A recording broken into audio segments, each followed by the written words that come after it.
దశాబ్దాలుగా చంద్రబాబు వేస్తున్న రాజకీయ ఎత్తులను మళ్ళోసారి ఆంధ్రాలో ప్రయోగించారు. రాజకీయ ప్రత్యర్థుల మీద ఆయన లేదా ఆయన అనుచరులు కుట్రలకు పాల్పడతారు. కుదిరితే ఆనాడు వంగవీటి రంగ లేదా మల్లెల బాబ్జీ, మాధవరెడ్డి వంటి వారిని అంతం చేసినట్లు తమకు అడ్డు తొలగించుకుంటారు, లేదంటే ఇంకో రూట్లో వస్తారు.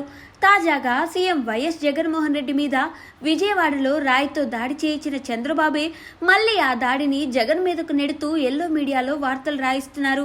ఆ దాడి కూడా జగన్ లేదా వైఎస్ఆర్ కాంగ్రెస్ పార్టీ వాళ్ళు ప్లాన్ చేసిందేనని ఎల్లో మీడియాలో వార్తలు రాయించి ప్రజలను నమ్మిస్తున్నారు. చంద్రబాబు అనుకున్నట్లుగా దాడి జరిగితే సరే, లేదంటే దాన్ని ఎదురు మళ్ళా బాధితుల మీదకే ప్రయోగించి రాజకీయ లబ్ధి పొందడానికి ఆయన కుట్రలు పన్నుతుంటారు. పరిస్థితులు తనకు అనుకూలంగా ఉంటే ఒక మాదిరి, పరిస్థితులు ఎదురు తిరిగితే ఇంకోలా బదనాం చేసేందుకు బాబు ఎప్పుడూ సిద్ధంగా ఉంటారు. రెండు వైపులా పదునున్న కత్తితో దాడి చేయించి తిరిగి బాధితులనే నిందితులుగా మార్చగలిగే రాజకీయ మాంత్రికుడు చంద్రబాబు. ఇప్పుడు కూడా అదే వ్యూహంలో ముందుకు వెళ్తున్న ఆయన కుత్సిత బుద్ధులను బాగా తెలిసిన ప్రజలు ఆయన ఎత్తుగడలను నమ్మడం లేదు.